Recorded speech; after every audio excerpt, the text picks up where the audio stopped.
교통비는 여러분 소득의 5에서 7% 넘으면 안 됩니다. 당연히 6개월 소득 정도 되는 차를 타야 된다. 월 소득이 300이라고 하면 차를 사면 안 됩니다. 최소한 월 소득이 450, 500 넘어갈 때 사십시오.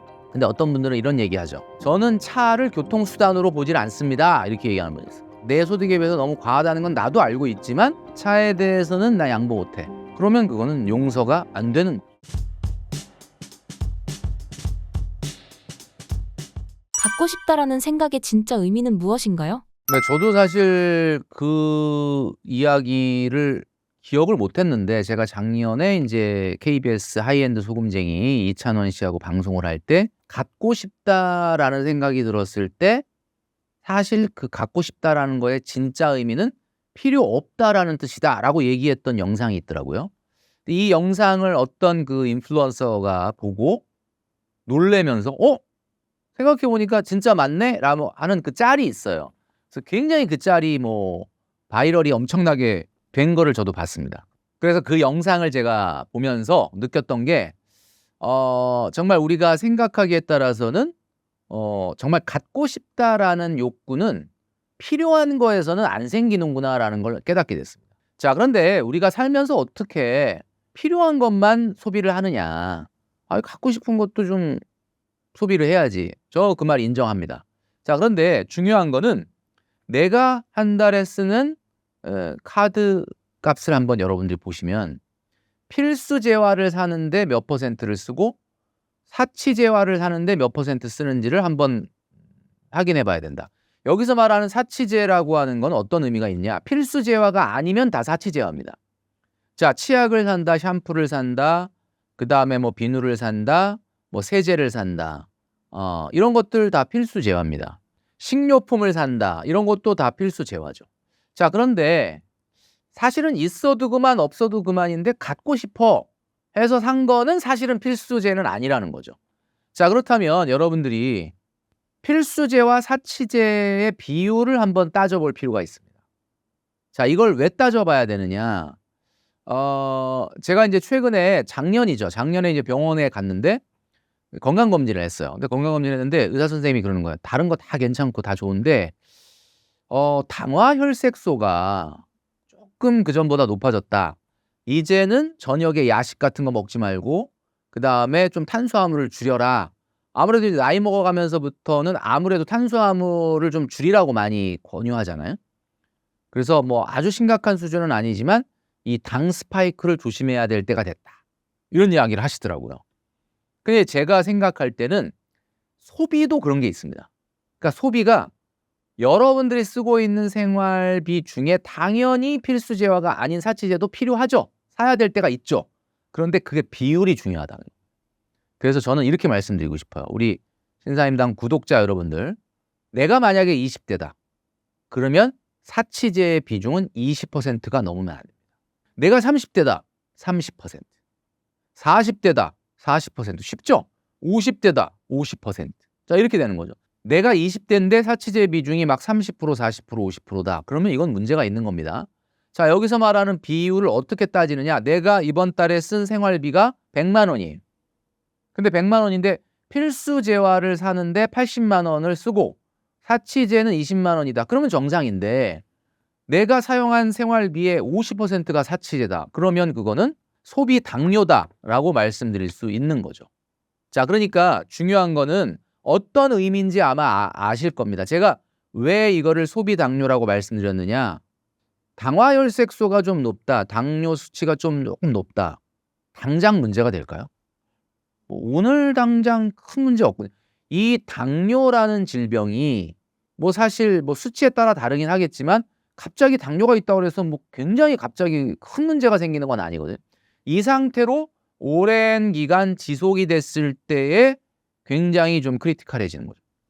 소비 당뇨가 어떤 달에 이번 달에 희한하게도 20% 30%가 돼야 되는데 50%가 됐다. 그거는 문제가 없죠. 근데 중요한 건 지속적으로 필수 재화에 비해서 사치 재화의 비중이 과하게 높은 상태로 시간이 지난다. 제가 왜 당뇨라는 표현을 썼느냐?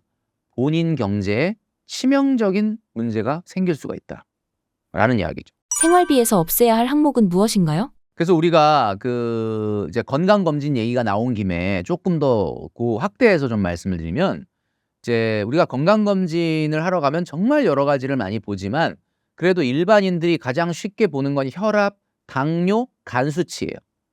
자, 혈압 같은 경우는 너무 높으면은 어때요? 높으면 당장은 문제가 없겠지만 이것도 당연히 성인병의 원인이 된다 그랬는데 이게 이제 제가 말씀드리는 소비율입니다. 여러분들이 돈을 벌어서 몇 퍼센트를 쓰느냐. 이게 혈압이 높다라는 거는 이 높은 혈압으로 오랜 기간 지속을 하게 되면은 건강이 나중에 안 좋아지잖아요. 그러니까 나의 가정 경제도 마찬가지다. 그다음에 두 번째가 좀 전에 말씀드렸던 것처럼 뭐예요? 사치제 비율이 너무 높으면 소비 당뇨다.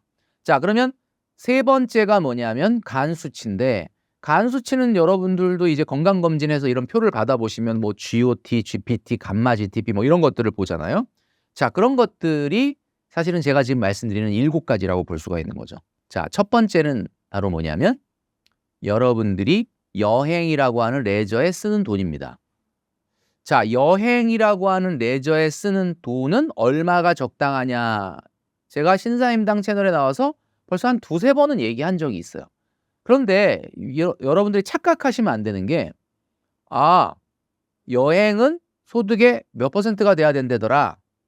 만약에 그걸 늘리고 싶다. 늘려도 됩니다. 늘리는 대신에 다른 걸 줄이면 돼요. 그러니까 무슨 얘기냐면 제가 뭐라고 말씀드렸냐면 아마 기억하시겠지만 여러분들의 연소득의 5%가 넘는 여행 경비는 안 된다. 이렇게 말씀드렸단 말이에요.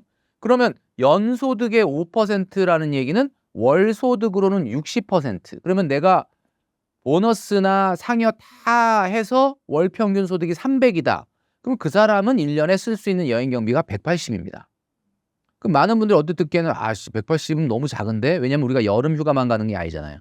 연휴 요번에 뭐 설 명절이 있었는데 이번 설 명절에 135만 명이 출국을 했다고 하더라고요.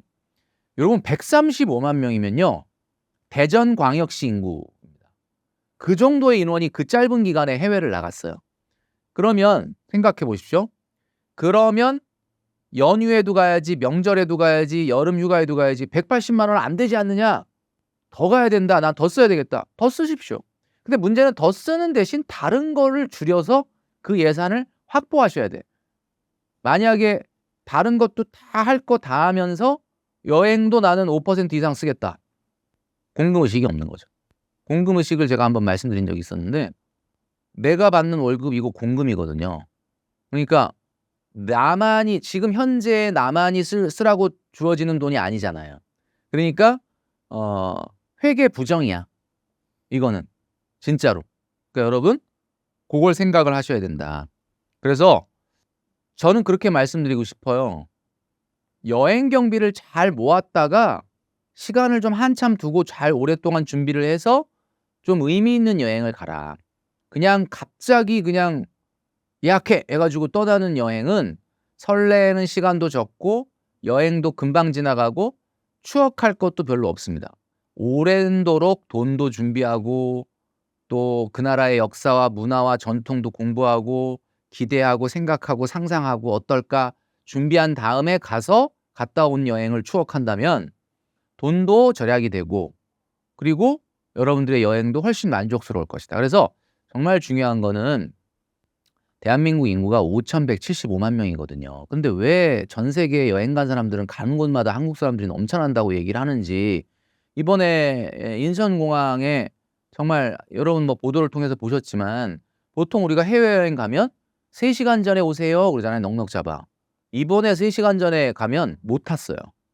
진짜로 사람이 많았다고 하더라고요. 그러니까 뭐 과거보다는 요즘 최근에 경기도 어렵고 여러 가지 그 요노족들이 등장을 하면서 많이 잦아들었다곤 하지만 여행 줄이기에 대한 부분을 여러분들이 꼭 신경을 써야 된다.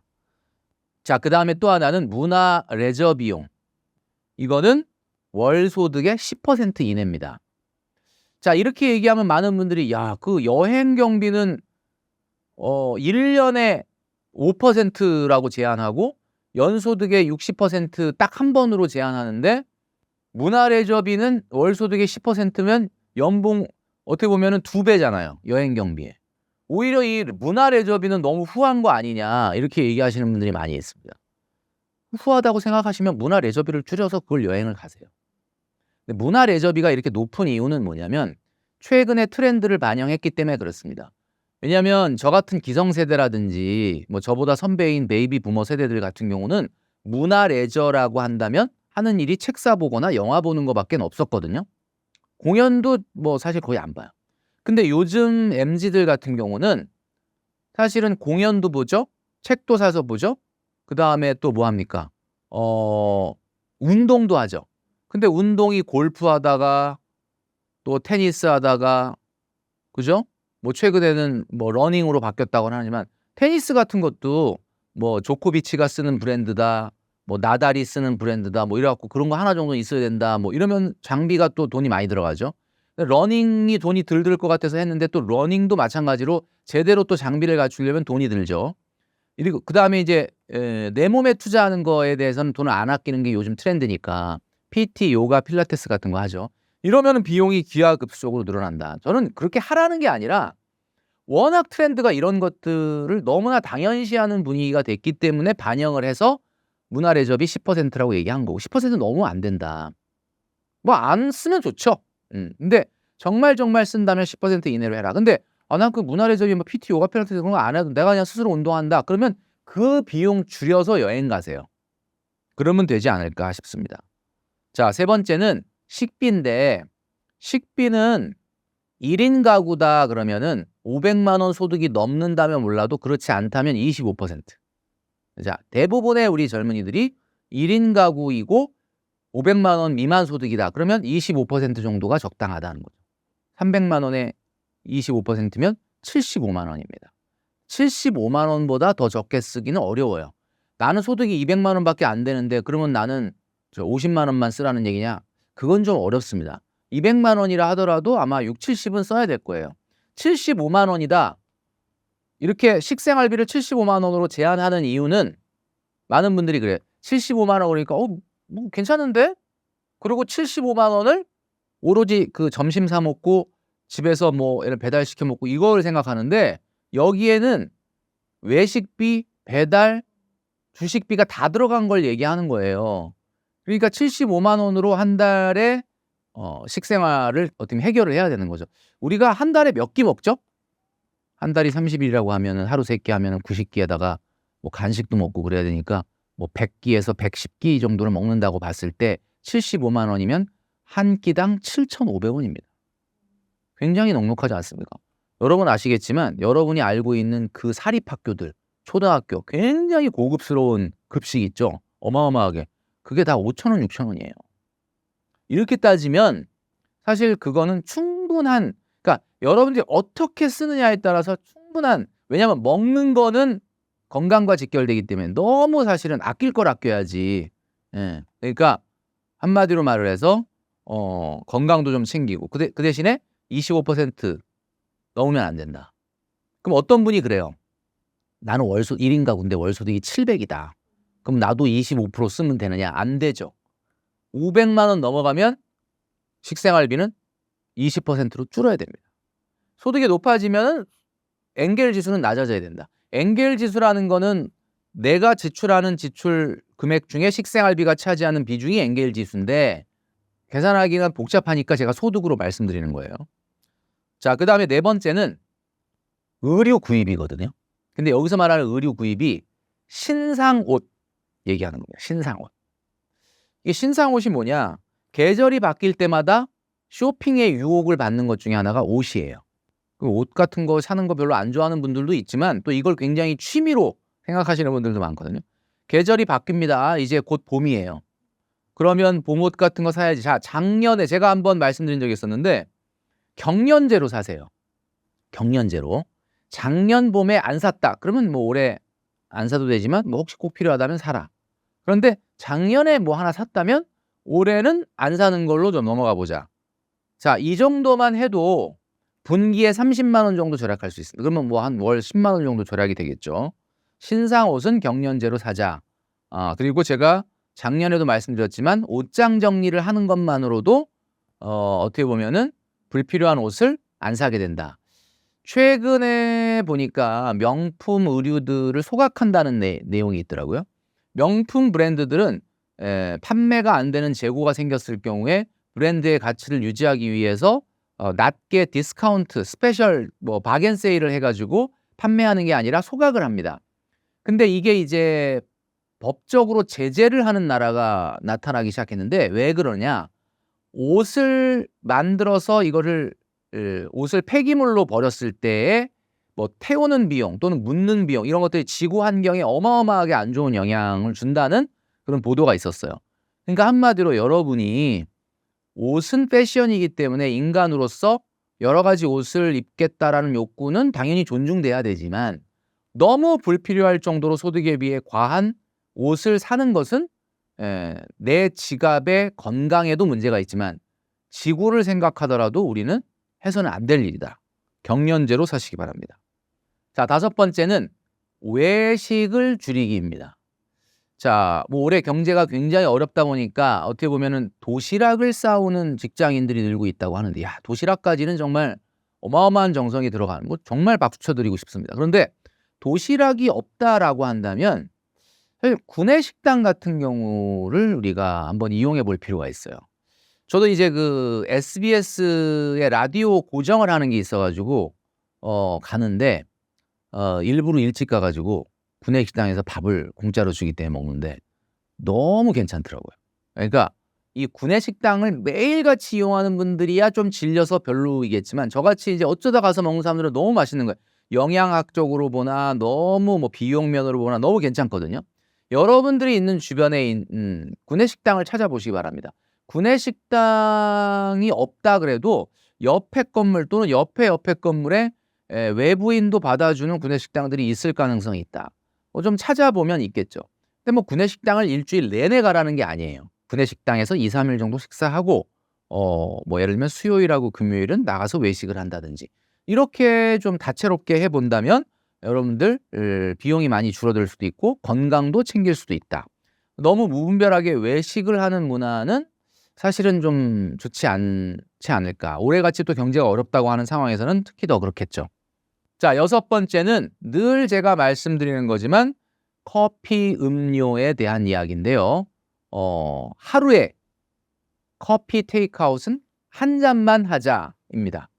자, 먹지 말자가 아니고 한 잔만 하자. 자, 이거는 신경외과나 신경과의 의사 선생님들하고 대화를 나누면 카페인, 특히 커피에 들어있는 카페인 같은 경우는 이 각성 효과가 있는데 아무래도 동양인들에게는 아침에 커피 한 잔보다 더 먹는 카페인 섭취는 조금 사실 좋지 않다.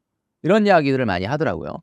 뭐 의학적인 부분에 어떤 그 뒤에 저변에 어떤 이야기가 더 있는지는 제가 자세하게까지는 모르겠지만 신경과 선생님께서 해주신 이야기입니다. 그러니까 동양인은 되도록이면은 오전에 커피 한 잔 정도가 적당하다. 개인마다 개인차는 있을 수 있겠지만 너무 과다한 카페인 섭취는 좋지 않다. 자, 그러니까 건강을 위해서도 그렇고 우리나라 직장인들의 문화는 아침에 출근하면서 아이스 아메리카노를 테이크아웃하는 겁니다.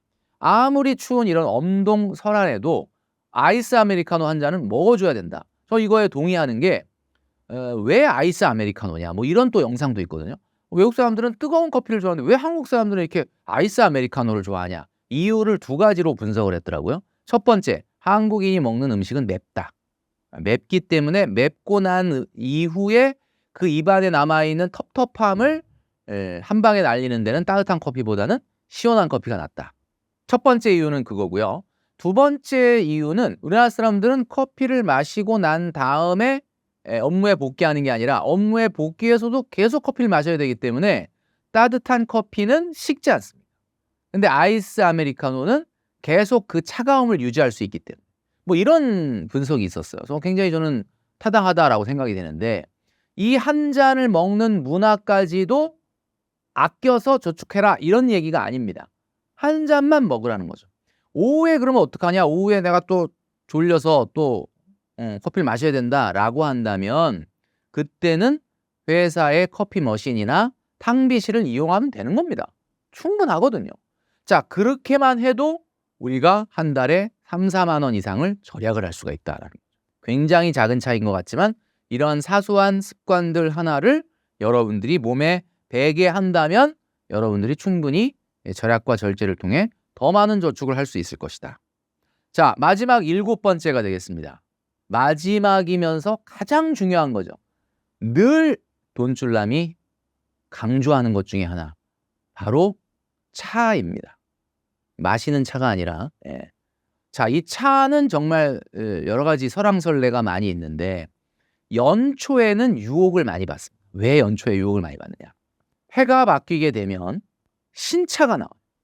2025년형 해가지고 그 다음 페이스리프트 된, 그리고 새로운 성능과 기능들이 장착된 차, 이런 것들이 나온다. 또 하나는 난 새로운 아주 신형은 필요 없어 라고 얘기할지 모르지만 작년에 안 팔린 24년형을 조금 굉장히 바겐세일하는 그런 이벤트들이 많습니다. 그러다 보니까 차에 대한 유혹을 많이 받게 된다. 제가 뭐라고 말씀드렸냐면 차는 BMI 지수가 1이 돼야 된다라는. BMI 지수가 뭐였냐면, 이거 제가 재작년에 말씀드렸는데, 내가 타는 차 가격 나누기 내 6개월 소득입니다. 자, 그러니까 분수로 얘기하면 내 6개월 소득 분의 차량 가격이죠. 요게 1이 나와야 된다라는 겁니다. 1. 1보다 적으면 그거는 훌륭한 거죠. 나쁜 건 아니죠. 1보다 높다. 그러면 그때부터 문제가 생기는데, 아무리 높아도 1.5 이상은 높아지지 않도록 해라. 이게 제가 재작년에, 벌써 재작년이네. 횟수로는 한 1년밖에 안 됐는데 올해가 연초다 보니까 제가 2023년도 가을쯤에 나와서 이야기했던 내용입니다. 자, 그러면 여러분의 BMI 지수는 얼마냐? 6개월 정도 월소득의 차를 타는 게 제일 좋지만 아무리 양보하더라도 9개월 이상 되는 차를 타지 말아라, 그런 얘기거든요. 자, 그러면 9개월 이상 되는 차를 탔을 때 생기는 문제가 뭐냐? 여러분, 교통비는 여러분들 소득의 몇 %여야 된다고 생각하십니까? 저는 이렇게 말씀드리고 싶어요.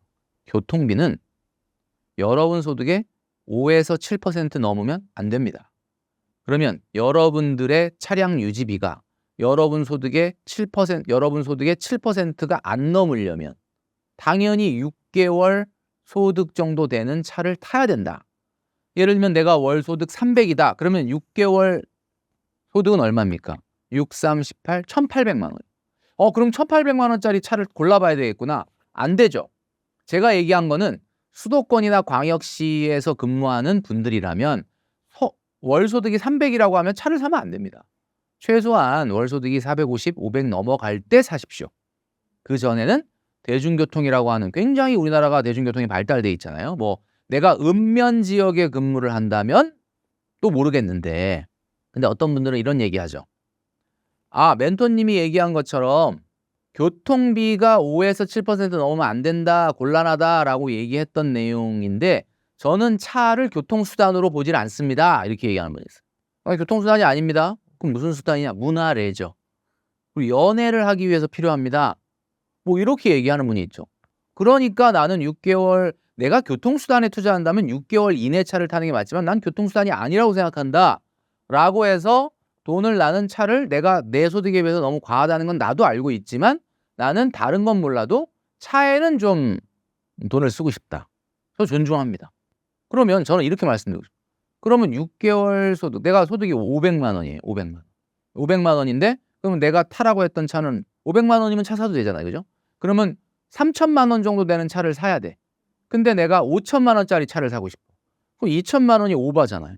그럼 그 2천만 원 오바되는 대신에, 차에 힘을 주는 대신에 뭐에서 힘을 뺄 건지 그 계획이 있어야 된다는 거예요. 나는 원래는 한 3천만 원짜리 차를 사는 게 내 소득에는 맞는데 내가 차에 대해서는 양보하기가 싫어서 조금 더 과한 차를 타니까, 그러면 대신에 나는 여행을 좀 안 가겠다. 응? 옷을 좀 안 사겠다. 그죠? 문화 레저비를 좀 안 쓰겠다. 이런 대안을 갖고 오십시오. 그러면은 여러분들의 미래를 설득할 수 있죠.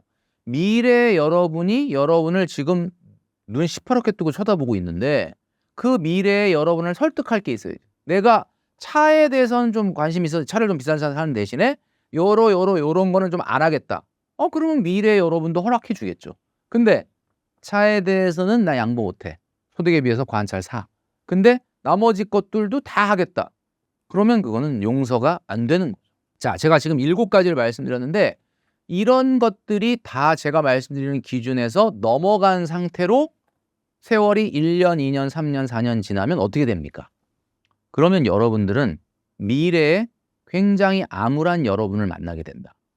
최근에 2025년도에 그 방송사마다 다큐멘터리가 나오는데 MBC는 뭐 은퇴 없는 50대, 60대 또는 KBS 같은 경우는 뭐 예를 들면 50대, 60대들의 어떤 구직 활동에 대해서 또 EBS도 또 이런 영상이 전 다 봤거든요. 하나같이 내용이 뭐냐 똑같아. 50대에 대기업 출신의 부장인데 퇴직을 해서 지금 뭘 해야 될지를 몰라 하고 굉장히 좀 구직 활동하는데 힘들다. 뭐 이런 내용들이에요. 하나같이 똑같아. 근데 많은 분들은 보면서 그래요. 아니 대기업을 다녔다면서 왜 이렇게 경제적 준비를 못했어? 그럼 그 내용을 들여다보면 자녀들 때문에 못했다. 뭐 자녀들 뒷바라지하느라 못했다. 그럼 자녀들이라고 있다고 하더라도 대기업을 다니면서 노후 준비를 왜 이렇게 못했어? 이런 시각으로 처음에는 봤었는데 그 내용을 보다 보면은 너무 이해가 되는 거예요. 정말 저럴 수밖에 없구나. 그러면 그분들한테 하나같이 물어봅니다. 뭐가 가장 좀 후회가 되냐? 20대, 30대, 40대 때 조금 이런 생활이 내가 무조건 계속될 거라고 생각을 하고 조금 준비를 안일하게 소홀하게 했던 게 너무 후회된다. 지금 누구한테 하고 있는 얘기예요? 그건 지금 50대, 60대가 보라고 만든 게 아니란 말이에요. 20대, 30대, 40대한테 보라고 만든 거죠. 그러니까 조금만 내가 이 기본적으로 제가 말씀드렸던 이 7가지에 대해서 안 하고 조금 더 그 경제적 준비를 미래의 안정을 위해서 투자를 했다라면 뭐 훨씬 낫겠죠. 그러면 여러분 제가 지금 말씀드리는 이 7가지 내용이 안 하면 삶이 막 피폐해지는 거냐? 아니 커피 2잔, 3잔 막 그냥 생각 없이 먹던 거 그냥 한 잔만 먹고 건강 좀 챙겨라. 그다음에 여행 뭐 조금 횟수를 줄여서 금액을 제한해 가지고 모았다 가라. 그다음에 신상 옷 사지 말라는 게 아니잖아요. 조금 경련제로 살아. 뭐 이런 것들이 여러분들의 삶을 파괴하거나 피폐하게 만드는 거라면 마른 수건을 짜서 하는 절약? 저는 그건 의미 없다고 봅니다. 그러나 저는 이렇게 해본 사람으로서 이게 마른 수건 짜는 게 아니거든요, 이거는. 그냥 이 몸에 배면 아무런 불편함이 없는 절제예요. 그러니까 이 정도는 하면서 재테크를 해야 된다는 거죠. 1억 모으기에 성공하면 어떤 변화가 있나요? 네, 보통 1억 모으기에 성공한 분들을 좀 인터뷰를 많이 해봤는데 대부분 자존감이 많이 올라갔다라는 이야기를 많이 들었거든요. 그도 그럴 것이 이제 3년, 4년, 5년 동안은 자기가 어떤 의지를 가지고 어떤 목표를 가지고 한 것을 성취해 본 경험이 있는 거죠. 그게 아마 앞으로 돈 관리를 하는 데 있어서 굉장히 큰 힘이 될 거라고 저는 봅니다. 가장 중요한 거는 우리가 전 시간에도 말씀드렸지만 우리가 투자를 할 때도 가장 중요한 게 한꺼번에 돈을 넣는 게 아니라 어떤 적립식으로 투자를 한다고 봤을 때는 중요한 것이 어떤 가격에 사느냐가 되게 중요하거든요. 막 너무 오르는 거를 쫓아가서 사게 되면 사실은 그 가격보다 월등히 올라가지 않고 조금만 조정이 생겨도 나는 손실이 생길 수가 있는 거예요. 그런데 중요한 거는 이렇게 1억 또는 1억 5천, 2억 이렇게 목돈을 갖고 있는 사람들은 사실은 자존감도 높고 자신감이 있기 때문에 시장을 조금 냉정하게 보면서 지금 정도면 들어가야 되겠다라고 생각하는 결단력을 가질 수가 있다는 거죠. 근데 그게 아니라 돈이 작은 사람, 그러니까 소위 말하는 수익률에 너무 목마른 사람들 같은 경우는 판단력 자체가 좀 흐려질 가능성이 있습니다. 그러니까 보통은 우리가 자본력이라고 하는 게 왜 자본력이라고 하는 게 우리 투자 시장에서 굉장히 중요하냐면 2천만 원밖에 없어. 2천만 원을 막 수익을 내야 돼. 이 사람은 마음이 좀 급하죠. 그런데 내가 1억을 모았다는 거는 이제 1억 모았으니까 1억 만들기 저축을 멈추지는 않을 거 아니에요. 1억을 모았던 속도대로 저축을 계속하면서 이 1억을 어떻게 할까? 그냥 또다시 예금을 넣는 것보다는 어때요? 한 2,500만 원 정도는 좀 주식시장에 넣고 7,500만 원 정도는 뭐 예금을 한다. 이렇게 어떻게 보면은 진정한 분산 투자가 가능해지는 거죠. 진정한 분산 투자라는 것은 위험 자산에 넣는 금액의 적어도 3배수 정도를 안전 자산에 넣을 수 있는 수준. 이게 전략적 자산 배분으로서의 진정한 분산 투자다. 근데 2천만 원밖에 없는 사람은 2천만 원을 싹 다 주식에 넣는 거죠. 그러면 이거는 또 불안하니까 어떡하지? 그래서 한 종목이 아닌 여러 종목을 사는, 그리고 여러 종목을 사면서 나 분산 투자했지라고 생각하지만 진정한 분산 투자는 아니다. 그러니까 한마디로 얘기를 하면 1억을 모으게 되면은 조금 더 좋은 판단을 할 수 있는 상황이 생긴다. 그리고 이게 꼭 투자가 아니라고 하더라도 이런 부분이 있는 것 같아요. 1억 정도 모았던 분들 중에서 창업 같은 걸 한 경우도 있거든요. 제가 작년에 썼던 그 딱 1억만 모읍시다 라는 책 안에도 보면은 1억이라는 자본을 가지고 전세금을 올려주질 않고 이걸로 뭐 무인 점포, 반찬 가게를 창업을 했던 사례자가 나오거든요. 그러니까 1억을 안 모았다면 그런 생각을 안 했을 텐데 1억을 모으고 나니까 1억을 어떻게 할까? 이걸 뭐 청약 같은 데에 계약금으로 쓸 수도 있지만 창업을 한번 해보자 라고 하는 생각을 할 수 있었던 거죠. 뭐 이런 것도 또 있을 수 있고, 그 다음에 투자에 있어서도 좀 전에 말씀드렸던 것처럼 어떻게 보면 진정한 분산 투자가 가능할 수도 있고, 이런 면들이 1억 만들기 하고 나서 좀 달라지는 부분이다, 이렇게 말씀드릴 수 있을 것 같습니다. 1억을 모은 후에는 어떻게 해야 할까요? 1억 모으고 난 다음에 어떤 행동을 해야 되는지에 대해서 말씀을 드리도록 하겠습니다. 우선 첫 번째는 좀 전에 말씀드렸던 것처럼 전략적 자산 배분을 시작을 해야 되겠죠. 이제는 1억까지는 제가 웬만하면 위험 자산이 아닌 저축으로 모아라라고 말씀드렸지만 1억 정도가 된다라고 하면 이제는 일부를 위험 자산에 편입하는 것도 좋다. 다만 그 시기가 중요하다라는 건 제가 전 영상을 통해서 말씀드렸습니다. 너무 상승기에 시작을 하게 되면 부담스럽다. 어느 정도 조정이 왔을 때 잘 보셨다가 위험 자산으로 편입하면서 전략적 자산 배분을 해라라는 거죠. 자, 두 번째는 원래 1억 모을 때까지 해왔던 저축을 그대로 유지하라입니다. 자, 이게 무슨 이야기냐? 우리가 처음에는 50만 원, 60만 원 저축하는 것도 되게 힘들어 했었는데 1억 만들기 저축을 하면서부터 130으로 시작해서 140, 150. 이제는 그래도 150만 원이 처음엔 되게 힘들 줄 알았는데 어쨌든 150만 원 정도는 매달 저축을 할 수 있게 됐다. 그 얘기는 저축의 근육이 늘어났다는 거잖아요. 자, 그럼 이제 1억 모았으니까 이제 이거는 끝내고 이제 한 달에 한 50만 원, 60만 원만 저축하고 좀 쓰자. 이렇게 돼서는 안 된다라는 거예요. 내가 애써서 만든 저축의 근육, 내가 70kg, 80kg를 바벨을 들어 올릴 수 있는 정도의 근육을 만들었는데 그 다음에 운동하러 가서 나 옛날에 70kg, 80kg까지 들어봤어. 이제는 안 해. 이렇게 안 하지 않습니까? 그러니까 한마디로 그 저축의 근육을 그대로 유지를 해야 된다는 거예요. 그래서 두 번째로 말씀드리고 싶은 거는 바로 기존에 했던 저축의 수준을 그대로 유지하라입니다. 자, 그 다음에 세 번째는 이제 목돈이 1억 이상 또 1억 5천, 2억 이렇게 커가게 될 거예요. 처음에 5년 정도 걸려서 1억을 만든 사람이 그 속도를 그대로 유지한다면 제가 모르긴 몰라도 증액저축을 멈춘다고 해도 최소한 1년 정도 앞당겨서 새롭게 또 1억이 생기게 됩니다. 자, 그러면 이제는 내 집 마련 계획을 세워야 된다.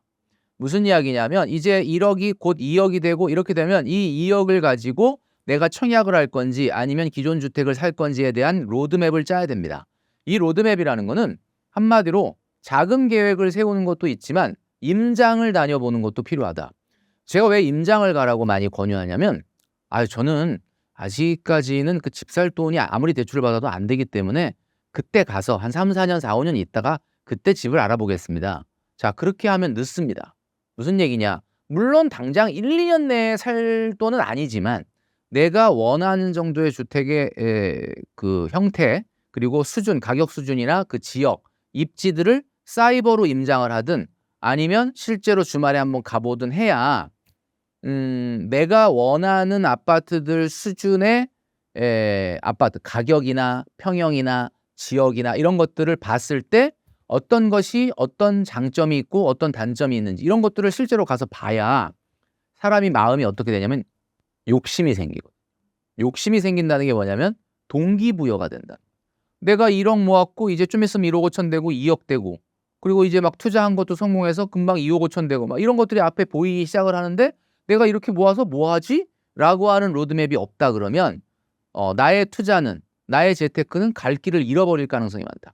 가장 중요한 건 아무래도 내 집 마련이거든요. 그래서 1억 모으기를 하고 난 다음부터 생각해야 되는 것은 내 집 마련의 로드맵을 짜라가 세 번째로 중요한 일이다라고 말씀드릴 수 있을 것 같습니다.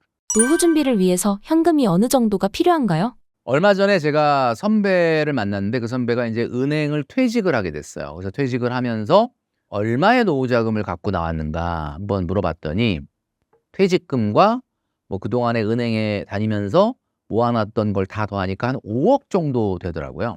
근데 이제 대부분 60 정도의 은퇴를 하게 되면 많은 분들은 그래도 뭔가 경제 활동을 뭐 옛날에 다녔던 직장만큼은 아니라 하더라도 다니려고 하는데 이 선배는 그냥 아무것도 안 하고 놀겠다라고 하는 거예요.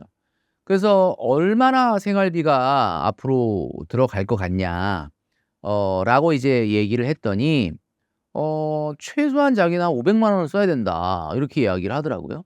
그래서 제가 그 선배가 가지고 나오는 5억이라고 하는 노후 자금을 가장 안전한 은행에 집어넣고 그리고 그 은행의 이자를 받으면서 매달 500만 원을 뽑았었을 때 마치 곶감 빼먹듯이 계속 원금을 손상시키면서 뽑았었을 때 과연 몇 살까지 버틸 거냐?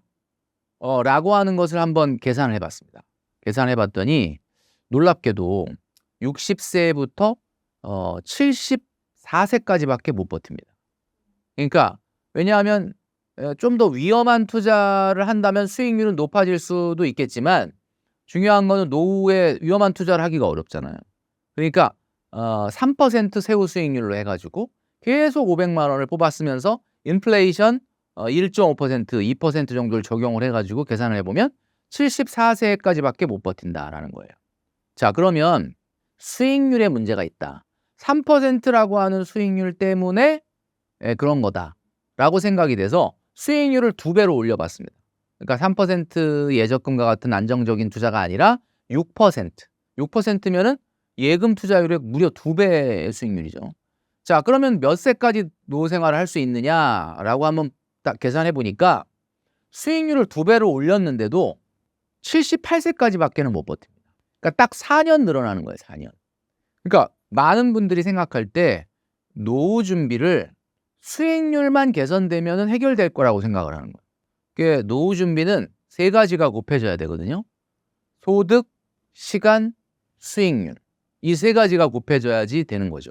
근데 너무 많은 사람들이 소득과 시간과 수익률 중에서 오로지 수익률에만 신경을 쓰는 거예요. 그러니까 이 선배가 소득 신경 안 쓰죠. 왜냐면 놀겠다는 전혀 안 벌겠다는 시간 더 이상 일 안 하겠다는 거예요. 그러니까 소득과 시간은 다 내팽개치고 그냥 은행에 또는 뭐 더 다른 투자를 통해서 나는 수익률로 하겠다고 하니까 5억이면요 엄청나게 큰 돈이거든요. 근데 그게 500만 원씩 뽑았으면 딱 74세까지밖에 못 버티더라. 수익률을 6%로 올려도 78세까지밖에 못 버티더라. 자, 그런데 놀라운 거는 바로 150만 원만 매달 벌면 어떻게 될까?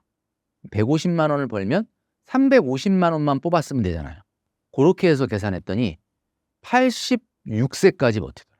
그러니까 여러분 중요한 거는 소득과 시간과 수익률 중에 세 가지가 다 중요한 거지 수익률만 올린다고 해결되는 게 아니다. 그래서 제가 말씀드리고 싶은 것은 지금 50대, 60대 분들의 유일한 노후 준비는 저속 은퇴를 계획하는 겁니다. 그러니까 수익률을 신경 쓰는 것도 대단해요. 저 박수 쳐드리고 싶어요. 50대, 60대인데 노후 준비 어떻게 합니까? 그랬더니 어디다 뭔가를 투자하고 있는데 이거 수익률 높이기 위해서 노력하고 있다. 너무 박수 쳐드리고 싶어요. 진짜 훌륭하긴 해요. 왜냐하면 그것조차도 못하는 분들도 많거든요. 그런데 하나만 가지고는 안 된다. 본인이 60세에 만약에 정년이라면 또는 65세에 정년이라면 정년 이후에도 당연히 그전보다는 소득이 낮아지겠지만 어쨌든 소득을 조금이라도 올릴 수 있는 어떻게 보면 세컨드 라이프, 세컨드 잡에 대한 설계가 있고 완전한 은퇴까지는 날짜를 뒤로 좀 늦출 수 있는 저속 은퇴가 돼야 소득과 시간이라고 하는 것이 앞에 해결되고 수익률이 돼야 된다. 그 많은 분들이 주택연금을 많이 얘기하세요.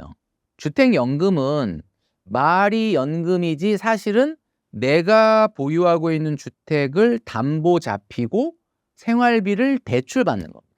그리고 나중에 사망할 때 내가 그동안에 대출받아 썼던 그 대출 부채 금액과 집 평가 금액을 비교해서 집의 평가 금액이 여전히 높으면 그 차액은 자녀에게 상속을 하고 만약에 모자라도 청구하지 않는 제도거든요. 자, 그러니까 55세부터 가입할 수가 있습니다. 주택연금을. 제가 한번 예를 들어볼게요. 60세에 은퇴한 분이 7억 원짜리 자기가 사는 주택을 가지고 주택연금을 받는다. 그럼 주택연금이라는 게 여러 가지 형태가 있습니다. 뭐 예를 들면 정액형으로 죽을 때까지 받는 게 있고 초기에는 많이 받았다가 나중에 좀 줄어드는 게 있고 반대로 초기엔 조금 받았다가 점점 늘어나는 것도 있고. 근데 이제 계산하기 편하게 정액형으로 한번 보면 60세에 7억짜리 아파트를 맡기고 나는 은퇴하고 죽을 때까지 연금을 받는다. 그럼 얼마 받느냐? 138만 원 정도 받습니다. 138만 원 정도. 자, 그런데 60세에 은퇴를 안 하고 요걸 딱 5년만 저속 은퇴로 5년만 늦게 시작했다면 얼마나 좋을까? 5년만 늦게 시작했다면 최소한 예금 이자율 정도 아파트 가격이 오른다고 봤을 때 한 7억 4천 정도 되겠죠. 한 7억 3천 4천 정도 되겠죠. 그러면 7억 3천 4천 정도 5년 후에 그 아파트를 가지고 65세에 만약에 정액형으로 신청을 하면 얼마가 나오냐면 177만 원이 나옵니다. 무려 28%가 늘어난다. 그러니까 무슨 얘기냐? 딱 5년 늦췄을 뿐인데 28%가 늘어나요. 그러니까 여러분, 그 얘기는 무슨 얘기냐? 제가 말씀드렸죠. 수익률만의 게임이 아니라 얼마나 소득을 오랫동안 유지해 줄 수 있느냐, 저속 은퇴를 할 수 있느냐에 따라서 판가름이 난다. 오로지 수익률만 가지고 하는 게임이라면 사실은 이게 어마어마한 수익률이 나지 않는 한은 노후 문제가 당장 해결되지 않는다. 자, 그러니까 지금 이 영상을 보시는 20대, 30대, 40대, 솔직히 20대는 너무 빠르고요. 그 생각을 아예 거의 안 할 거라고 봅니다, 저는. 30대 중반부터 40대 분들은 지금 준비할 수 있는 시간이 남은 거죠. 그러니까 내가 정년까지 일을 하고 그 이후에 세컨 라이프, 세컨 잡 한 10년 정도를 내가 최대한 저속 은퇴를 할 수 있을 수 있는 어떤 경제활동 기간이 연장될 수 있는 일 무엇이 있을까? 이걸 설계할 수 있는 준비가 필요한 거고 50대, 60대라고 한다면 조금 늦었죠. 이제 그러면 내가 만약에 정년이 3, 4년 후다, 4, 5년 후다 또는 내일 모레가 정년이다 이러면 사실은 늦은 거예요. 근데 늦었다라고 한다면 어떻게 해야 되느냐? 어쩔 수 없이 생계형 경제활동을 또 해야 됩니다. 생계형 경제활동이라는 것은 우리가 원하는 바가 아니에요. 60세 이후에는 내가 하고 싶은 일을 하고 싶지 하기 싫은 일을 돈 때문에 억지로 하고 싶은 사람은 이 세상에 아무도 없습니다. 그러니까 내가 준비가 안 됐다면 어떻게 해야 돼? 하기 싫어도 또 생계형 경제활동을 해야 돼. 어쩔 수 없습니다. 그건. 그 할 마음의 각오가 있으셔야 돼. 근데 내가 조금 일찍부터 미리 준비했다면 어차피 소득 낮은 거 소득은 낮더라도 그래도 내가 하면서 내가 좋아하는 일이라도 하자.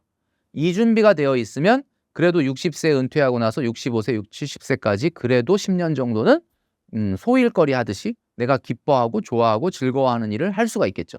준비가 안 됐으면 어쩔 수 없이 또 생계형 경제활동을 하는 수밖에 없다. 그러나 이걸 하지 않고 그냥 완전한 은퇴를 하면서 노후 생활을 하려면 5억을 가지고 나와도 사실 14년밖에는 버티지 못하는 게 현실이다 보니까 어찌 보면 여러분들이 생계형 경제활동이 아닌 자아실현형 경제활동을 할 수 있는 준비를 일찍부터 시작하는 거 이것이 바로 노후 준비의 핵심이다라고 볼 수 있습니다. 신사임당 시청자분들을 위한 한마디 부탁드립니다. 네, 2025년도도 경제가 어렵다고 하죠. 자, 가장 중요한 것은 가장 좋은 수비는 가장 좋은 공격이다 이런 말이 있죠. 한마디로 우리가 돈을 어떻게 아낄까요? 불필요한 소비를 어떻게 없앨 수 있을까요? 라고 이야기하시는 분들이 많은데 올해도 제가 늘 말씀드린 것처럼 선저축을 하십시오. 선저축을 강력하게 하시는 분은 과소비할 틈이 없습니다. 먼저 저축을 하게 되면 제가 늘 말씀드리는 선저축, 강제저축, 정기저축, 그리고 해가 바뀌었으니까 증액저축. 이것을 열심히 한다라고 한다면 제가 전 시간에 말씀드렸던 것처럼 아무리 주식 투자의 성과가 좋다고 하더라도 물론 결과론적으로는 주식이 굉장히 좋을 때는 저축이 성과가 절대적으로는 조금 부족할 수는 있겠죠. 그러나 여러분들이 걱정하고 고민하고 괴로워할 정도, 공포감을 가질 정도는 절대 아닐 것이다. 자, 여러분 올해도 내가 뭔가 좀 느슨해진 부분이 있다면 이제는 전 사회, 전 기업 그리고 또 국가까지 나서서 어렵다, 허리띠를 졸라매야 된다라고 하는 이야기가 있을 때 이렇게 같이 동참한다는 마음으로 여러분들이 선저축을 하신다면 훨씬 다른 해보다 쉽고 또 무난하게 저축을 할 수 있을 거다라는 생각이 듭니다. 최근에 뭐 독감이라든가 이런 것들이 굉장히 많다고 하는데 연초부터 여러분들 건강 잘 챙기시고요. 오늘 말씀드렸던 내용들 한번 접목해 볼 것이 어떤 것이 있는지 생각하시면서 힘차게 25년도를 시작하시면 좋겠습니다.